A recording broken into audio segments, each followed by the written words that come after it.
고린도후서 12장 9절 말씀을 보면 내 능력이 약한 데서 온전하여짐이라 는 말씀이 나와 있고요. 또 10절 말씀에도 내가 약한 그때의 강함이라 이렇게 말합니다. 두 구절 모두 약함에 대한 이야기가 기록되어져 있는데요. 여기서 말하고 있는 이 약함이라고 하는 것은 과연 무엇을 나타내는 단어일까요? 헬라어를 찾아보니까 헬라어로는 아스테네이아라고 하는 단어로 되어져 있습니다. 근데 이 단어가 합성어입니다. 뭐냐면 접두어, 부정접두어 아라고 하는 단어와 뒤에 나와 있는 이 스테노스라고 하는 단어는 strength, 강함.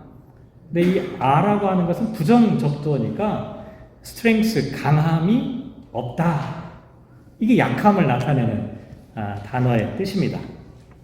흔히 이 단어를 사전에서 찾아보면 어떤 사람의 장점이나 강점을 반대말로 표현하는 약점, weakness, 건강함의 반대인 어떤 질병, 아픔, 고통, 재난, 또 연약함, 또 강함이 없기 때문에 want of strength, 뭔가 강함을 요구하는 것, 강함을 필요로 하는 것, 뭐 이런 단어로 사전에서는 의미를 나타내고 있는데요.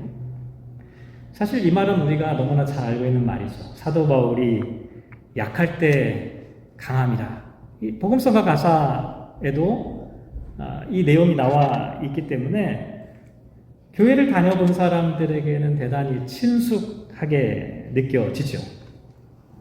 그런데요, 이 말은 친숙하게 느껴지기는 하지만 이 말의 내용과 의미를 생각해 보면 이게 쉽지가 않습니다. 받아들이기가 좀 어려운 말입니다. 왜냐하면 한번 생각해 보시기 바랍니다. 어떤 종류의 약함이든 신체적인 약함이나 정신적인 약함이나 감정적인 약함이나 어떤 종류의 약함이든 이 약함이라고 하는 것은 불편한 겁니다. 불리한 거예요. 부자연스러운 것이죠. 힘든 것입니다. 그러니까 약한 것을 좋아한다? 이게 고개가 갸우뚱거려지는 일이죠.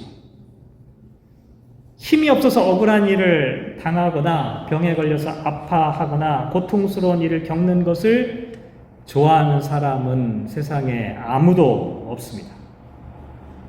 오히려 어떻게 해서든지 이와 같은 약함을 피하고 싶어 하는 것이 인간의 본성이죠.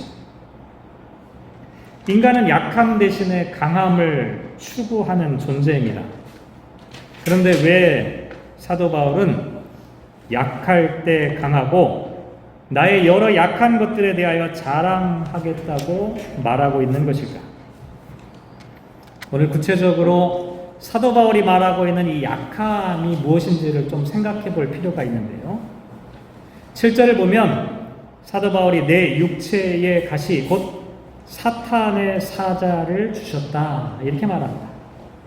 여기 나와 있는 이 가시라고 하는 이 표현은 겉으로 드러날 만큼 엄청나게 큰 어떤 약함, 질병을 나타냅니다. 그러니까 어떤 사람이 겉으로 보이는 안 보여요. 속으로 아픈데 겉으로 안 보여. 이런 게 아니라 어떤 사람을 딱 보기만 하면 저 사람 어디가 아프구나. 어디가 문제가 있구나. 금방 알 수 있는 것을 나타냅니다. 일반적으로 학자들은 사도 바울이 눈을 못 보게 되었던 일이 있었잖아요. 안질이다 이렇게 이야기를 하기도 하고 아니면 당시에 사람들이 저주를 받았던 상징적인 병으로 이해하고 있었던 간질로 이해하기도 합니다. 어쨌든 여기 나와 있는 이 가시라고 하는 것은 육체적인 질병, 그것도 다른 사람이 볼 때 금방 알아챌 수 있는 그런 질병을 의미하죠. 그런데 사도 바울에게는 이런 질병만, 이런 약함만 있었던 것이 아니라 어쩌면 더 힘든 약함이 있었어요. 그게 뭐냐면 8절을 보면 이것이 내게서 떠나가게 하기 위하여 내가 3번 주께 간구하였다 라고 말합니다.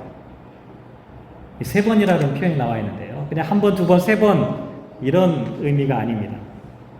3번이라고 하는 것은 인간이 할 수 있는 최대한의 노력을 나타내죠. 예를 들면 예수님께서 겟세마네 동산에서 3번 기도하셨는데, 이것은 예수님께서 가장 진지하고 철저하게 십자가를 목전에 두고 하나님께 드렸던 기도를 나타내는 표현입니다. 마찬가지입니다. 사도 바울도 육체의 가시, 이 질병, 이 아픔이 떠나가게 해달라고 하나님께 간절하게 기도했다는 얘기죠. 하지만 이 기도가 응답되지 못했습니다. 영적으로 실패한 것이죠. 이것이 바울의 약함입니다. 육체적인 약함뿐만 아니라 영적인 약함, 치명적인 약함이 바울에게 있었죠. 그런데요, 이게 왜 바울에게 치명적인 약함이었을까? 만약에 사도 바울이 별 볼 일 없는 사람이고 기도를 해도 기도 응답도 되지도 않는 이런 사람이었다면 제가 조금 전에 말씀드린 이런 약함은 약함도 아니었을 겁니다. 그런데 문제는 지금까지 사도 바울의 모습은 전혀 달랐다는 겁니다. 사도 바울은 엄청난 기적과 능력을 행했던 사람이었습니다. 사도행전 19장 12절 말씀에 보면 심지어 사람들이 바울의 몸에서 손수건이나 앞치마를 가져다가 병든 사람에게 얹으면 그 병이 떠나고 악기도 떠나가더라 라고 말합니다. 사도 바울이 직접 뭘 하지도 않았는데 사도 바울이 갖고 있던 앞치마, 손수건만 갖다 대도 병에 걸린 사람이 치유되었다는 것이죠. 사도행전 20장에 보면 유두고의 이야기가 기록되어져 있는데요, 3층 난간에 걸터 앉아 설교를 듣다가 졸다가 난간에서 떨어져 죽어버렸어요. 그때 사도 바울이 어떻게 합니까? 유두고의 몸에 엎드려 기도하자 죽었던 유두고가 살아났습니다. 엄청난 일이죠. 죽은 사람도 살리는 기도를 했던 사람이 사도 바울이었습니다. 사도행전 28장에 보면 멜리데 섬에서 난파를 당했을 때 독사가 사도 바울을 물었어요. 그런데 사도 바울이 아무렇지도 않았어요. 오히려 보블리오의 부친이 열병과 이질에 걸려 누워있을 때 사도 바울이 들어가서 기도하고 그에게 안수하자 그가 낫게 되었어요. 사도 바울은 엄청난 능력이 있었습니다. 사람들의 병을 고칠 수 있는 능력, 심지어는 죽은 사람도 살릴 수 있는 능력의 사람이었죠. 기도하면 다 응답되는 사람이었어요. 그런데 정작 자기의 약점, 자기가 고치고 싶어 했던 병은 고치지 못했어요. 사도 바울의 기도는 너무나 뛰어나고 위대한 기도였지만, 언제나 응답받는 기도였지만 자신의 병을 고쳐달라고 하는 그 기도만큼은 응답받지 못했습니다. 예수님하고 아주 비슷한 면이 있어요. 예수님께서 십자가에 달리셨을 때 대제사장과 서기관과 장로들이 예수님을 향해 뭐라고 했냐면, 마태복음 27장 42절에 보면 그가 남은 구원하였으되 자기는 구원할 수 없다. 조롱했습니다. 만약에 사람들이 사도 바울을 향해서 조롱했다면 똑같이 조롱했을 겁니다. 다른 사람들은 살리면서 다른 사람들의 병은 고쳐주면서 자기 병은 고치지 못하는 거예요. 그러니 사도 바울에게는 이것이 치명적인 약점이 될 수밖에 없었던 것이죠. 그런데 사도 바울은 지금 오늘 본문 말씀을 통해서 자기의 약점을 스스로 고백하고 있어요. 아니, 고백하는 정도가 아닙니다. 나의 약점을 자랑한다고까지 말합니다. 참 이상하죠? 뭐 굳이 약한 점을 자랑할 것까지 있겠습니까? 그런데 사도 바울은 자랑한다, 이렇게까지 이야기하는 겁니다. 조금 전에도 말씀드렸지만 사실 사도 바울이라고 하는 사람은 약함보다는 강함이 많았던 사람이었습니다. 빌립보서 3장 5절과 6절 말씀에 보면 8일 만에 할례를 받고 이스라엘 족속이요 베냐민 지파요 히브리인 중에 히브리인이요 율법으로는 바리새인이라고 스스로를 자부했습니다. 이게 무슨 말인지 아십니까? 사도 바울의 가정 환경과 출신 배경이 얼마나 뛰어난지를 보여주는 대목입니다. 사도행전 22장 25절 말씀에 보면 사도 바울은 로마의 시민권자라고 말하는데, 이거는요 사도 바울의 부모님이 얼마나 경제적으로 탄탄했는지를 보여주는 증거입니다. 또 사도행전 22장 3절 말씀에 보면 사도 바울의 스승이 가말리엘이라고 말합니다. 당대 최고의 석학으로부터 사도 바울이 가르침을 받았다는 것이죠. 그리고 오늘 우리가 함께 읽은 고린도후서 12장 말씀에 어떤 내용이 나와 있습니까? 3층천을 경험한 이야기를 기록하고 있습니다. 어느 누구도 경험하지 못했던 영적인 체험을 했던 사람이었죠. 사도 바울은 성장 배경, 교육 환경, 경제적인 면이나 신앙적인 면에서 전혀 부족함이 없고 오히려 남들보다 훨씬 강한 사람이었습니다. 그런데 사도 바울은 여기서뿐만 아니라 빌립보서 3장 7절 말씀에 보면 무엇이든지 내게 유익하던 것을 내가 그리스도를 위하여 다 해로 여긴다, 배설물 같이 여긴다 라고 말합니다. 그리고 오늘 본문에서도 약한 것들 외에는 나는 결코 자랑하지 않겠다. 왜 그랬을까요? 그렇게 잘난 사람이, 자랑거리가 그렇게 많은 사람이, 남들보다 아주 탁월하게 특별하게 강한 사람이 왜 그런 것들을 자랑하지 않고 나는 약한 것들을 자랑하겠다라고 말하고 있는 것일까요? 왜냐하면 사도 바울은 약함의 의미를 깨달았기 때문이었습니다. 약함의 의미, 7절 말씀에 보면 너무 자만하지 않게 하시려고 내 육체에 가시고 사탄의 사자를 주셨으니 이는 나를 쳐서 너무 자만하지 않게 하려 하십니다. 자만이란 단어가 2번이나 반복되어 기록되고 있죠. 사도 바울은 깨달았어요. 자만하지 않도록 지켜주기 위한 것이다. 나에게 있는 이 약함이라고 하는 것이, 떠나가지 않는 이 약함이라고 하는 것이 하나님께서 나로 하여금 자만하지 않도록 지켜주시는 것이다. 조금 전에 사도 바울이 경험한 3층천의 환상과 계시에 대한 이야기를 말씀드렸죠. 저는 목사로서 사실 대단히 부러운 점입니다. 3층천을 경험했다. 한마디로 말하면 천국을 봤다는 얘기예요. 여러분 어떠세요? 한번 천국에 갔다 오시면 신앙생활 잘 하실 수 있을 것 같죠? 하나님을 정말 확실히 잘 믿을 것 같죠? 그런데요, 사실은 정반대입니다. 이와 같은 체험은요, 인간으로 하여금 너무나 신비한 체험이기 때문에 하나님을 의지하기보다는 자신의 체험과 그 경험을 드러내고 싶어 하는 그 유혹에 빠지기가 아주 쉽습니다. 그게 조심해야 돼요. 남들보다 특별한 체험, 남들보다 특별한 은사, 조심하고 감추어야 합니다. 자기 자신뿐만 아니라 다른 사람들도 문제가 돼요. 주변에 있는 사람들도요, 유혹을 받기가 쉬워요. 오늘 보면 6절 말씀 하반절에 보면 뭐라고 말하냐면 내게 듣는 바에 지나치게 생각할까 두려워하여 그만둔다. 3층천 얘기를 막 하다가 사람들이 지나치게 생각할까 봐 이제 그만하겠다. 사실은 할 얘기는 다 해놨어요. 할 얘기는 다 했는데 어쨌든 사람들이 지나치게 생각할, 무슨 얘기입니까? 사도 바울이 3층천을 경험했다는 이 사실 때문에 주변에 있는 사람들이 어떻게 돼요? 사도 바울을 신격화할 가능성이 있었다는 거예요. 하나님을 예배하고 하나님을 경배해야 되는데 하나님이 아니라 인간을 숭배할 수 있는 가능성이 있다는 겁니다. 그러니까 하나님께서 사도 바울에게 약함을 남겨주신 까닭은 사도 바울이 교만하지 않도록 지켜주시는 이유뿐만 아니라 주변에 있는 사람들도 실족하지 않도록 막아주기 위함이었다는 것이죠. 다시 한번 말씀드리지만 사도 바울은 이중 언어에 능통한 사람이었습니다. 히브리어와 헬라어, 구약의 율법과 헬라의 철학을 관통하고 있는 당대의 지식인이었죠. 지적인 면뿐만 아니라 영적인 면에서도 특별한 은사를 갖고 있었죠.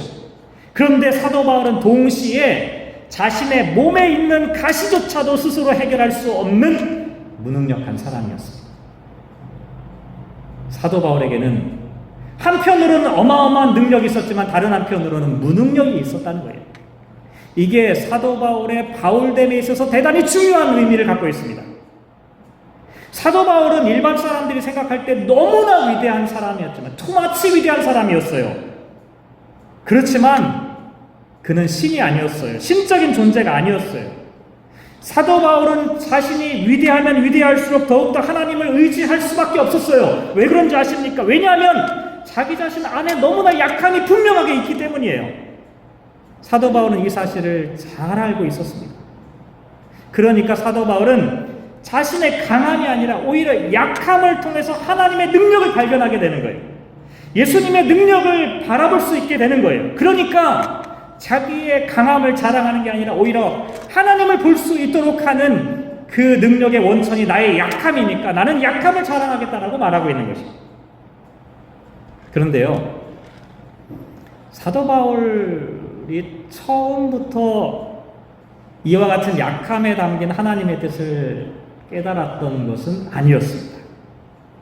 처음에는요, 사도 바울도 육체에 있는 이 가시 때문에 힘들어 했어요. 이것이 사라지기를 정말 간절하게 기도했죠. 그런데 이 기도를 하는 과정에서 하나님께서 나에게 약함을 주신 이유를 알게 된 겁니다. 그래서 9절 말씀에 보면 나에게 이르시기를 내 은혜가 내게 족하도다 이는 내 능력이 약한 데서 온전하여 짐이라 이렇게 말합니다. 이건 사도 바울의 얘기가 아닙니다. 하나님께서 사도 바울에게 주신 말씀이에요. 바울은 기도하는 과정 중에 하나님의 음성을 듣게 된 겁니다. 그리고 그 말씀을 통해 자신의 약함의 의미를 깨닫게 된 거예요. 그래서 도리어 크게 기뻐함으로 나의 여러 약한 것들에 대해 자랑한다. 10절 말씀에도 보면 능욕과 궁핍과 박해와 곤고마저도 기뻐한다 라고 말합니다. 사실 인간은 크거나 작거나의 차이가 있을 뿐이지 모두가 약점과 약함을 갖고 있습니다. 저와 여러분은 다 똑같아요. 사실은 인간의 실존은요 한계가 있어요. 겉으로 보면 문제가 하나도 없어 보이는 사람도 자세히 따져보면 그 안에 뭐가 있냐면 문제가 있어요. 문제와 씨름하고 있어요. 중요한 건 뭐냐면 강함이 아니라 약함이 무엇인지를 아는 게 중요합니다. 그런데 내 안에 있는 이 약함, 사람들은 이 약함을 드러내고 싶어 하지 않잖아요. 그러니까 숨겨요. 꽁꽁 숨겨가지고 자기 자신도 모를 때가 있어요. 나에게 약함이 있고 이 약함을 주신 이유가 무엇인지를 알기 위해서는 다른 방법이 없어요. 하나님께 기도하는 길밖에 없다는. 십자가를 앞두고 예수님께서 간절히 기도하셨고 또 육체의 가시로 인해 바울이 간절히 기도했던 이유는 자기 안에 있는 이 약함을 발견하고 이 약함의 의미가 무엇인지를 찾아가는 과정이었어요. 저와 여러분도 마찬가지입니다. 우리의 신앙 여정은 다른 게 아니에요. 내 안에 있는 약함을 발견하고 내 안에 있는 이 약함의 의미가 무엇인지를 하나님께 질문하는 과정이에요. 내 안에 있는 이 약함을 왜 하나님께서 남겨두셨는지 하나님께 질문하면서 이 약함의 의미를 깨달아가는 과정이 우리들의 신앙의 여정이라는 거예요. 그런데요, 우리가 열심히 기도하면 약함 자체가 사라지는 것은 아닙니다. 사라지는 경우도 있지만 약함 자체가 사라지지 않고 그대로 남아있는 경우도 있어요. 오늘 본문에 나와 있는 사도 바울 3번이나 기도했지만 약함이 사라지지 않았다고 말씀드렸어요. 바울에게는 여전히 남들이 봤을 때 사도 바울이 저래 외형적인 약함이 눈에 보이게 있었어요. 기도했음에도 불구하고 사라지지 않았어요. 얼핏 보면 사도 바울의 기도는 실패한 것처럼 보입니다. 하지만 사도 바울의 기도는 실패하지 않았어요. 오히려 사도 바울은 이와 같은 기도의 과정을 통해 약함의 의미를 깨달았을 뿐만 아니라 9절에 보면 그리스도의 능력이 내게 머문다라고 말하고 있습니다. 머문다. 헬라어 단어를 찾아보니까 이 단어의 뜻이 천막을 텐트를 친다, 구약시대 성막에서 하나님께서 이스라엘 백성들과 함께 거한다라고 하는 것을 나타낼 때 성막을 나타내는 표현이 여기에도 기록되어 있습니다. 함께 머문다, abide. 함께 동거한다, dwell. 사도 바울은 자신의 약함을 통해 하나님의 능력이 나와 함께 있다라고 하는 사실을 깨닫게 된 거예요. 내가 철저하게 약하다고 하는 이 사실을 깨닫는 순간 하나님께서 그 약함을 채워주시고 나와 함께 하시는 하나님의 능력을 사도 바울이 경험하게 된 겁니다. 그런데요, 우리가 사도 바울에 대해 생각해 볼 때 좀 조심할 게 있어요. 사도 바울을 얘기하다 보면, 사도 바울을 지나치게 우리가 막 높여서 생각하다 보면, 이거 우리가 예수님을 믿는 건지 바울교를 믿는 건지 헷갈릴 때가 있어요. 사도 바울은요, 이와 같은 영적인 깨달음을 혼자 공부해서 터득한 것이 아니었습니다. 사도 바울은 누구보다도 철저하게 주님으로부터 배우는 사람이었어요. 주님을 닮아가는 사람이었어요. 오늘 본문에 나와 있는 이야기도 마찬가지예요. 사도 바울은 예수님을 통해서 이 사실을 깨달은 거예요. 예수님께서 십자가에서 고통과 아픔의 순간 가운데서도 십자가를 견뎌내면서 그 십자가를 즐거움으로 바라보셨던 것을 사도 바울이 배운 겁니다. 사도 바울이 그것을 통해서 약함의 신비를 깨닫게 된 겁니다. 그래서 사도 바울도 약함을 위해서 기도하면서 약함의 의미를 알게 되었고, 마침내 약함 속에 깃들어 있는 하나님의 능력, 하나님의 은총을 알게 된 것이죠. 이런 사실을 깨닫게 되니까 어떻게 되냐면, 사도 바울의 마음속에 엄청난 기쁨과 감격이 넘치게 된 거예요. 내 은혜가 내게 족하다라고 하는 이 말씀을 통해서 사도 바울이 내가 받은 하나님의 은혜가 얼마나 큰지를 비로소 깨닫게 된 겁니다. 나의 약함에도 불구하고 하나님이 나에게 주신 이 엄청난 은혜, 사도 바울이 이게 가슴속에 차고 넘치게 되니까, 이 감격이 넘치게 되니까 나는 이 기쁨이 충만하다라고 고백하지 않을 수가 없었던 것이죠. 오늘 봉독하지는 않았지만 성서 1과 복음서의 말씀이 마가복음 6장인데요. 거기에 보면 예수님께서 제자들을 파송하시는 장면이 나와 있는데요. 근데 아주 특이한 이야기가 기록되어져 있습니다. 예수님께서 제자들을 파송하실 때 어떻게 보내셨냐면, 여행을 위하여 지팡이 외에는 양식이나 배낭이나 전대의 돈이나 아무것도 가지지 말며 신만 신고 두 벌 옷도 입지 말라. 우리 같으면 정반대로 얘기를 했을 겁니다. 제자들을 파송하면서 너 준비해라. 철저하게 준비해라. 하나도 빠짐없이 다 챙겨가라. 근데 예수님께서는 그렇게 하지 않으셨어요. 아무것도 가지고 가지 말라. 무슨 얘기입니까?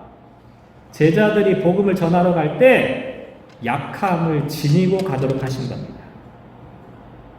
약함을 가지고 가도록 하신 거예요. 자기의 실력이나 자기의 능력이나 자기의 힘을 의존하지 않고 나를 보내신 이만을 의존할 수 있도록 하신 겁니다. 예수님께서는 제자들이 강한 사람이 되기를 원하셨어요. 그런데 예수님께서 기대하는 강함은 약함이 없는 강함이 아니라 약함에도 불구하고 주님의 능력으로 충만하게 채워지는 강함이었습니다. 이게 진짜 강함입니다. 제자들로 하여금 약함을 지닌 채 복음을 전하게 하신 이유입니다. 사도 바울도 마찬가지입니다. 약함을 지닌 채 사도로 살아가신 이유가 바로 여기에 있었던 것이죠. 사랑하는 성도 여러분, 신앙생활은 하나님 앞에서 나의 약함을 끄집어내고 인정하는 것입니다. 사람들 앞에서는 나의 약함을 숨겨야 할 때가 많이 있지만 하나님 앞에서는 그럴 필요가 없습니다. 하나님 앞에서는 나의 약함을 숨길 이유가 없어요. 제가 볼 때 제일 미련한 사람은요, 사람 앞에서는 자기 약함을 막 드러내는데 하나님 앞에서는 강한 척하는 거예요. 제일 미련한 사람이에요. 간절히 바라기는 저와 여러분이 하나님 앞에서 나의 약함을 깨닫는 시간이 되시기 바랍니다. 나의 약함을 재발견하시기 바랍니다. 그때 기도가 나오는 겁니다. 내 안에 있는 약함을 알게 될 때 하나님, 도대체 이 약함의 이유가 무엇입니까? 약함의 의미를 발견하게 되는 겁니다. 약함을 채우시는 하나님의 능력을 발견하게 되는 거예요. 나의 약함을 주님의 능력으로 채워달라고 기도할 수 있게 된다는 것이죠. 저와 여러분의 진정한 자랑이 무엇이겠습니까? 사람들은 자기가 소유한 것, 자신의 능력, 자신의 경험, 자신의 지식, 이런 것들을 자랑하죠. 이런 것들이 나를 돋보이게 한다고 사람들은 생각하지만 사실은 그렇지 않습니다. 이거는 사람을 넘어치게 하는 것, 자만하게 만드는 것이죠. 그런 것들은 자랑거리가 아니라 조심해야 될 것들입니다. 오히려 약함을 통해 겸손하게 되고 자신의 능력이 부족함에도 불구하고 예수 그리스도를 통해 온전하게 되는 것을 경험하게 된다면 이거야말로 진짜 자랑거리입니다. 사도 바울이 내가 그리스도를 위하여 약한 것들과 능욕과 궁핍과 박해를 곤고하고 기뻐하노니 이는 내가 약한 그때의 강함이라 라고 고백했던 것처럼 저와 여러분도 내 안에 있는 약함을 깨닫고 내 약함을 채우시는 하나님의 능력을 통해 하나님의 충만하심을 경험하고 하나님의 인도하심을 따라 살아가고 그것이 우리의 자랑거리가 되어지기를 주님의 이름으로 간절히 소망합니다. 기도하겠습니다. 하나님, 이 자리에 저희가 함께 모여서 예배를 드리고 찬양하고 기도하고 말씀을 묵상합니다. 그것은 우리 안에 약함이 있기 때문입니다. 우리는 모두 죄인입니다. 우리는 모두 일그러진 사람들입니다. 이 자리에 의인은 아무도 없습니다. 우리들의 일그러짐, 우리들의 약함 주님께 내어드립니다. 주님 만져주시고 치유하여 주시고 우리들의 약함 가운데 그리스도의 능력으로 채워주옵소서. 이와 같은 은혜가 빅토리아 한인교회 모든 성도들 가운데 충만하게 하여 주십시오. 그리하여 우리는 강함을 자랑하는 사람들이 아니라 약함 속에 깃들어 있는 주님의 신비를 자랑하는 사람들 되게 하여 주십시오.